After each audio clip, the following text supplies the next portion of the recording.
બાળકીની હત્યાના આરોપીનું નાટક કેમેરા સામે જ ખુલી પીએસઆઈ અને આરોપીના નાટકની પોલ। આકલો પીએસઆઈએ આરોપીને આપી લંગડાઈને ચાલવાની સલાહ। પીએસઆઈનું સૂચન મળતા જ સ્વસ્થ આરોપીએ લંગડાવવાનું નાટક કર્યું।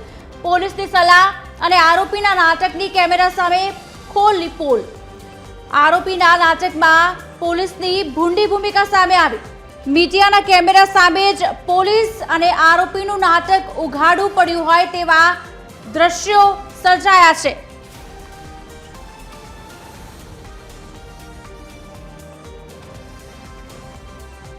TV13 ગુજરાતીના સળગતા સવાલ। આકલો પોલીસ સ્ટેશનના પીએસઆઈ શું બતાવવા માંગી રહ્યા છે? શું આરોપીના નાટકમાં પોલીસની પણ શંકાસ્પદ ભૂમિકા છે? લોકઅપમાં સ્વસ્થ આરોપી અચાનક લંગડાવા કેમ લાગ્યો? આરોપીના લોકઅપમાંથી બહાર આવ્યા બાદ પીએસઆઈએ શું કહ્યું? શું પીએસઆઈએ આરોપીને નાટક કરવા કહ્યું? શું પીએસઆઈએ આરોપીને ચાલ બદલવાનું કહ્યું? ઘણા સવાલ થઈ રહ્યા છે। એક તરફ પોલીસની સલાહ અને બીજી તરફ આરોપીના નાટક કેમેરા સામે ખુલ્લા પડ્યા હોય તેવા દ્રશ્યો સર્જાયા છે। આરોપીના નાટકમાં પોલીસની ભૂમિકા સામે આવી છે અને મીડિયાના કેમેરા સામે જ પોલીસ અને આરોપીનું નાટક ઉઘાડવું પડ્યું છે। આણંદમાં બાળકીની હત્યા સામે આરોપીનું નાટક સામે આવ્યું છે।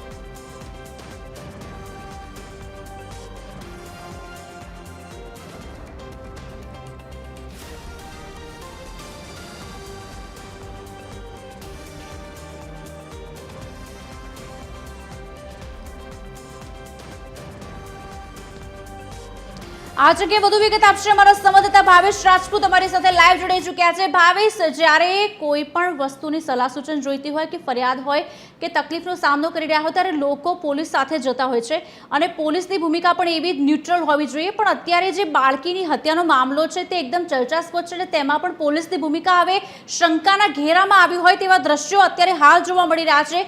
શું વધુ વિગતો મળી રહી છે? કુશાલી, વાત કરવામાં આવે તો જે પ્રકારે આ વિડીયો અત્યારે જોવા મળી રહ્યો છે તેમાં સ્પષ્ટપણે જોવા મળી રહ્યું છે કે એક આરોપી જે હત્યાના ગુનામાં સંડોવાયેલો છે તેને જ્યારે લોકઅપમાંથી બહાર કાઢવામાં આવે છે ત્યારે એ સ્વસ્થ રીતે ચાલતો દેખાતો જોવા મળે છે, પરંતુ એક પીએસઆઈ તેની પાસે આવે છે, તેની કાનમાં અમુક શબ્દો કહે છે અને બાદમાં તે આરોપી લંગડાતો ચાલતો થઈ જાય છે। એટલે કે આ ક્યાંક ને ક્યાંક મીડિયાને અને લોકોને ભમરાવાની વાત છે, કારણ કે અનેક વખત આ પ્રકારની જ્યારે ઘટનાઓ બનતી હોય, આરોપીઓને મીડિયા સમક્ષ રજૂ કરવામાં આવતા હોય ત્યારે આરોપી સ્વસ્થ હોવા છતાં તેને એ રીતે દર્શાવવામાં આવે છે કે તેને પોલીસે પાઠ શીખવાડ્યો છે, માર માર્યો છે। અને આંકલાવ પોલીસ સ્ટેશનમાં આ જે વિડીયો અત્યારે જે રીતે સામે આવ્યો છે તેમાં સ્પષ્ટપણે આપણે જોઈ શકીએ છીએ કે આ જ પ્રકારની ઘટના છે કે જે હત્યાનો આરોપી છે તે લોકઅપમાંથી બહાર આવે છે, તેની સાથે પોલીસના કર્મચારીઓ છે, પરંતુ પીએસઆઈ એમઆર વાળા તેની પાસે જાય છે, તેને કાનમાં અમુક શબ્દો કહે છે અને જે બાદ તે લંગડાતો ચાલતો થઈ ગયો। એટલે કે આ નાટક કરવામાં આવ્યું હોય અને મીડિયાને અને લોકોને જે ભ્રમમાં નાખવાની વાત છે તે સ્પષ્ટપણે જોવા મળી રહ્યું છે। અનેક વખત જ્યારે આરોપીઓ સામે કડક કાર્યવાહીની વાત કરવામાં આવે, પરંતુ પોલીસ દ્વારા અનેક આરોપીઓ સાથે સાંઠગાંઠ હોવાથી અથવા તો કોઈ પણ પ્રકારનો લાભ મળવાનો હોવાથી તેને બચાવવાનો પ્રયાસ કરવામાં આવતો હોય છે। આણંદના આકલાવ પોલીસ સ્ટેશનમાં આજે ઘટના બની છે તે ખૂબ જ ગંભીર છે। એક બાળકીની હત્યા કરનાર આરોપી જેની સામે કડક કાર્યવાહી કરવાની હોય, ગંભીરતાથી કાર્યવાહી કરવાની હોય, પરંતુ પીએસઆઈ દ્વારા આ પ્રકારનું વર્તન કેટલું યોગ્ય છે તે મોટો સવાલ છે। બીજો પ્રશ્ન એ ઊભો થાય છે કે પીએસઆઈએ આરોપીના કાનમાં શું કહ્યું કે તે અચાનક જ લંગડાતો ચાલતો થઈ ગયો? આ પ્રકારના આરોપીને ખરેખર કાયદાની ભાષામાં પાઠ ભણાવવો ખૂબ જ જરૂરી હોય છે, પરંતુ માત્ર કેમેરાની સામે પોલીસ દ્વારા તેની સામે કાર્યવાહી કરવામાં આવી હોય, તેની સર્વિસ કરવામાં આવી હોય તેવો દાખલો બેસાડવા માટે આ પ્રકારનું નાટક કરવામાં આવ્યું હોય તેવું સ્પષ્ટપણે આ વિડીયો પરથી જોવા મળી રહ્યું છે। હવે આ કેસમાં તપાસ કરવામાં આવે છે કે કેમ, કે પછી અધિકારીઓ આ પીએસઆઈને બચાવી લે છે તે જોવાનું રહેશે। જી ભાવેશ, ઓછા પોલીસ તંત્રમાં એવા પોલીસ અધિકારીઓ છે કે જે શંકાના દાયરામાં છે ને ઓછા આવી રહ્યા છે, પણ આવી ઘટનાઓ વારંવાર જ્યારે બને છે ત્યારે પોલીસની કામગીરી પર સવાલ ઊભા થાય છે, પોલીસ પર જે વિશ્વસનીયતા છે તેની ઉપર સવાલ ઊભા થાય છે, કારણ કે આરોપી છે, આરોપી પકડાઈ ચૂક્યો છે, તેની ઉપર અત્યારે હાલ સવાલો ઉઠી રહ્યા છે, તો તેને બચાવવો કેમ જોઈએ? શા માટે તેને કહેવું જોઈએ કે તું લંગડાઈને ચાલશું? એટલે લોકઅપની અંદર શું એવું થયું હશે તે સવાલ થઈ રહ્યો છે। ચોક્કસથી આ ઘટના ખૂબ જ ગંભીર હતી અને ગ્રામજનોમાં પણ રોષ જોવા મળ્યો હતો અને પીએસઆઈ એક તરફ આ રીતે આરોપીને કાનમાં કશું કહે છે અને તે લંગડાતો ચાલતો થઈ જાય છે, બીજી તરફ પીએસઆઈ દ્વારા જે ગ્રામજનો છે તેઓને ધમકીઓ આપવામાં આવી રહી છે કે પોલીસ સ્ટેશન વિસ્તારમાં પ્રવેશ ન કરશો, રાયોટિંગનો ગુનો દાખલ કરીશું. એટલે કે આ તમામ બાબતો સ્પષ્ટપણે સાબિત કરે છે કે પીએસઆઈની આ કેસમાં આરોપી સાથે સાઠગાંઠ નીકળી શકે છે અને આ કેસમાં જો ઊંડાણપૂર્વક તપાસ કરવામાં આવે તો ચોક્કસથી પીએસઆઈ સામે જે ગંભીર સવાલો ઊભા થઈ રહ્યા છે તેના જવાબો મળી શકે છે.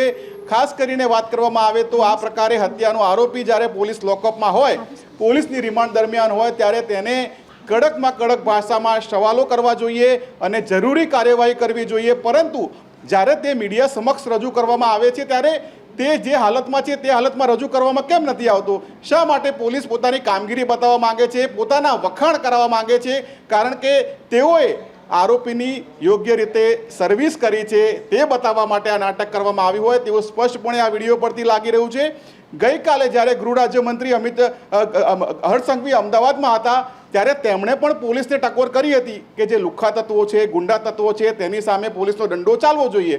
પોલીસનો દંડો અનેક જગ્યાઓ પર ચાલે પણ છે, પરંતુ પોલીસ દંડા માર્યા વગર જ આરોપીને જાણે કે સારી એવી સર્વિસ કરી હોય તે પ્રકારનું બતાવવાનો પ્રયાસ કરતું હોય ત્યારે ખાસ કરીને પોલીસની કામગીરી સામે સવાલો ઊભા થાય છે. આ કિસ્સામાં પણ હવે આંકલાવ પોલીસ સ્ટેશનના જે પીએસઆઈ વાળા સાહેબ છે તેમની તપાસ કરવામાં આવશે કે કેમ તે સૌથી મોટો સવાલ છે અને જો તપાસ કરાશે. ભાવેશ, અત્યારે હાલ TV13 ગુજરાતી દ્વારા પીએસઆઈ એમઆર વાળાનો સંપર્ક કરવાની કોશિશ કરવામાં આવી રહી છે, પણ લાગી રહ્યું છે કે સાહેબને કદાચ જવાબ નથી આપવા, સાહેબ પ્રત્યુત્તર આપવા માટે તૈયાર નથી.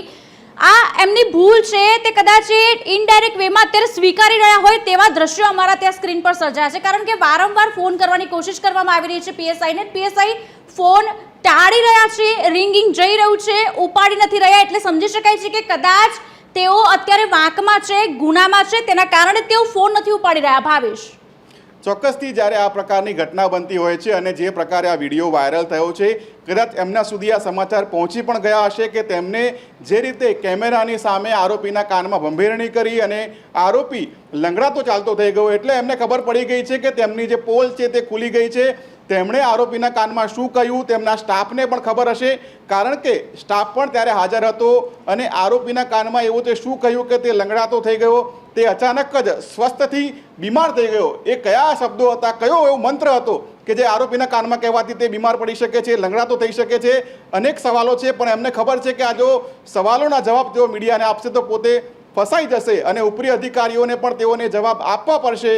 હવે આ વિડીયો જે રીતે વાયરલ થયો હતો ચોક્કસથી આ મામલે તપાસ કરવામાં આવશે, પરંતુ ઉપરી અધિકારીઓ આ પીએસઆઈને બચાવી લે છે કે પછી તેની સામે જરૂરી કાર્યવાહી કરે છે તે આવનાર સમય જ બતાવશે. ખુશાલી. ભાવેશ, હવે તો આ દ્રશ્યો પરથી એવું લાગી રહ્યું છે કે કોઈ પણ વ્યક્તિને ગુનો કરવાની છૂટ છે, તમે ગુનો કરો, પીએસઆઈ સાહેબ બચાવી લેશે. પીએસઆઈ સાહેબ તમારા કાનમાં મંત્ર ફૂંકશે, તમે લંગડાતા ચાલજો, તમે બચી જશો. ગ્રામજનોમાં રોષ વ્યાપક છે, સમજી શકાય છે. તે બધું સાઈડમાં રાયોટિંગના ગુના સુધી વાત પહોંચી જાય છે, પણ પીએસઆઈ સાહેબને કશી જ અસર ના હોય તેવું લાગી રહ્યું છે. ભાવેશ, ચોક્કસથી પોલીસનું એક જ કામ છે કે જ્યારે કોઈ ગુનેગારને પકડવામાં આવે તેની સામે કડકમાં કડક કાર્યવાહી કરવામાં આવે, કારણ કે આ જે ગુનો છે તે હત્યા જેવો ગંભીર ગુનો છે અને ગંભીર ગુનાના આરોપીની સામે કાયદાકીય જે કાર્યવાહી છે તે કડકમાં કડક કરવી જોઈએ. પરંતુ આ કેસમાં તો ઉલટું જોવા મળી રહ્યું છે, કારણ કે ગ્રામજનો જ્યારે આ આરોપી સામે પોતાનો આક્રોશ વ્યક્ત કરી રહ્યા છે ત્યારે પીએસઆઈ ગ્રામજનોને ધમકાવતા હોય તેવી વાત સામે આવી છે. ગ્રામજનોનો આક્રોશ છે અને આ કેસમાં પોલીસની ભૂમિકા જે છે શંકાસ્પદ જોવા મળી રહી છે. હત્યાના આરોપી અને બાળકીની હત્યાના આરોપીને પોલીસ કઈ રીતે બચાવે તે સૌથી મોટો સવાલ છે. ગૃહ રાજ્યમંત્રી પણ અનેક વખત પોલીસને ટકોર કરતા જ હોય છે કે કોઈ પણ ગુનેગાર સામે કડકમાં કડક કાર્યવાહી કરવી જોઈએ. સરઘસ પણ નીકળશે તેવું પણ ગૃહ રાજ્યમંત્રીએ અનેક વખત નિવેદન આપ્યું છે, પરંતુ આ રીતે કાનમાં મંત્ર ફૂંકીને સરઘસ કાઢવું, મીડિયા સમક્ષ રજૂ કરવા તે કેટલું યોગ્ય છે તે હવે જનતા નક્કી કરશે, કારણ કે જનતાનો પણ આક્રોશ અનેક વખત પોલીસ સામે જોવા મળે છે. ગઈકાલે પણ ગૃહ રાજ્યમંત્રીએ કહ્યું કે પોલીસની લાઠી સામાન્ય જનતા ઉપર ન ચાલવી જોઈએ, તે માત્ર કાયદાનો પાઠ ભણાવવા માટે છે, ગુનેગારો માટે છે. પરંતુ આ રીતે ગુનેગારો સામે પોલીસ કાર્યવાહી કરશે તો પછી તેમની સામે જનતાનો જે રોષ છે તે દિવસે ને દિવસે વધશે. હવે આ પીએસઆઈ જે છે તે આ આરોપીના કાનમાં શું કહ્યું, તેમને એવો તો શું ફાયદો હતો, શું લાભ હતો કે તેમને આ રીતે આરોપીને મીડિયા સમક્ષ રજૂ કરવાની જરૂર પડી? આરોપી જો સ્વસ્થ હોય તો તેને સ્વસ્થ બતાવવામાં શું વાંધો છે?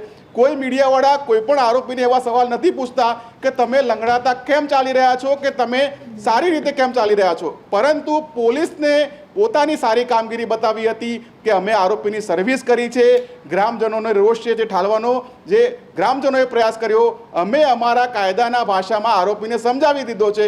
પરંતુ આ બધું નાટક કર્યા પછી એ સ્પષ્ટપણે આપણને લાગી રહ્યું છે કે પીએસઆઈ સીધી રીતે આરોપી સાથે મિલીભગત ધરાવતા હોઈ શકે છે, તેને બચાવવાનો પ્રયાસ કરતા હોઈ શકે છે, અથવા તો અન્ય કોઈ પણ કારણ હોય તેને ઉપરી અધિકારીએ તેને આ કરવાનું સૂચન કર્યું હતું કે કેમ, તે પણ એક સવાલ છે. જી ભાવેશ, જોડાયેલા રહેશો અમારી સાથે.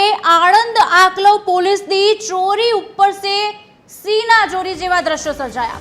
આરોપીને લંગડાવવાનું ચાલતું પીએસઆઈએ કહ્યું અને તમામ હદ વટાવી. પીએસઆઈની શંકાસ્પદ ભૂમિકા સામે ગ્રામજનોમાં ભારે રોષ. વિડીયો અંગે પુષ્ટિ કરવામાં આવતા ગ્રામજનો પર ભડક્યા પીએસઆઈ. ગ્રામજનો સાથે પીએસઆઈ એમઆર વાળાએ કર્યું ઉદ્ધતાઈ ભર્યું વર્તન. સરપંચ સાથે પણ પીએસઆઈએ અયોગ્ય રીતે વાત કરી. આ પોલીસ સ્ટેશન છે, નગરપાલિકા નથી, તેવા પીએસઆઈના શબ્દો છે. પોલીસ સ્ટેશનની હદમાં કોઈ પ્રવેશ ન કરતા તમામ સામે રાઇટિંગનો ગુનો દાખલ થશે. પીએસઆઈનું ગ્રામજનો સાથેનું આ વર્તન કેટલું યોગ્ય? શું પોલીસ લોકોના મનમાં ધાક જમાવવા માંગે છે? શું પોલીસ લોકોને ડરાવવા માટે બની છે? રક્ષક કહેવાતી પોલીસનું આ તે કેવું વર્તન?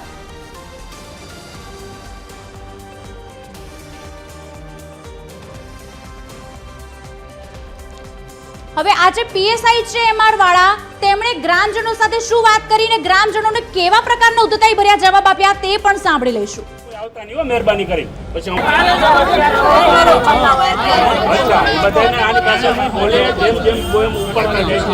અને આ પોલીસ સ્ટેશન છે, આ નગરપાલિકા નથી, એટલે આની અંદર કોઈ મહેરબાની કરીને હું જ્યાં પાણીની ઓલી કરું છું ને એની અંદર કોઈ આવતા નહીં હો, મહેરબાની કરી પછી અમારે ઓલું કરવું પડે.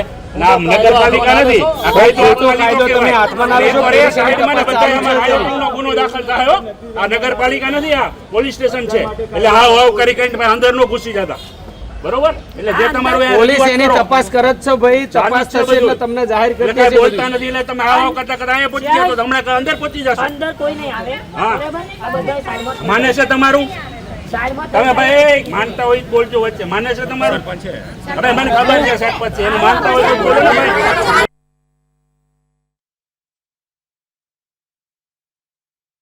લોકો સાથે ઉદ્ધતાઈ ભર્યું વર્તન કરવામાં આવ્યું.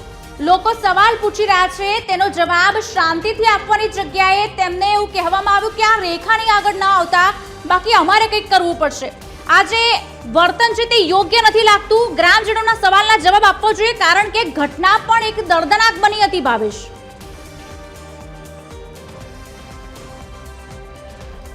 ગ્રામજનોને ધમકાવી રહ્યા છે અને આ વસ્તુ સ્પષ્ટપણે સાબિત કરે છે કે આજે પીએસઆઈ છે તે ગ્રામજનોને દબાવવાનો પ્રયાસ કરી રહ્યા છે.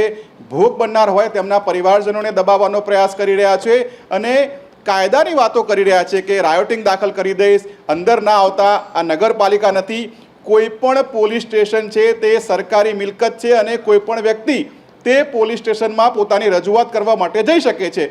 તો પછી આ પ્રકારે પીએસઆઈએ ગ્રામજનોને કેમ રોક્યા, એ એક મોટો સવાલ ઊભો થાય છે. બીજી તરફ ગંભીર ગુનાનો જ્યારે આરોપી પકડાયો હોય અને હત્યા જેવા ગુનામાં જ્યારે પરિવારજનો હોય, તેમના પરિચિત લોકો હોય, ગ્રામજનો હોય, ન્યાયની માંગ ન કરી શકે? શું આ ભારતમાં લોકશાહીનું હનન નથી જોવા મળતું? કારણ કે જ્યારે પણ કોઈ બનાવ બનતો હોય છે, કોઈ પણ વ્યક્તિએ પોતાના વહાલસોયા દીકરાને, દીકરીને, પરિવારજનોને ગુમાવ્યો હોય ત્યારે ચોક્કસપણે તેમનો આક્રોશ જોવા મળે છે. અમદાવાદની 7 ડે સ્કૂલમાં જે રીતે એક બાળકની અન્ય બાળકે હત્યા કરી ત્યારે અનેક વાલીઓએ હોબાળો કર્યો, તો શું તો પોલીસે તેમને રોક્યા? ન રોક્યા, કારણ કે તેમનો અધિકાર છે.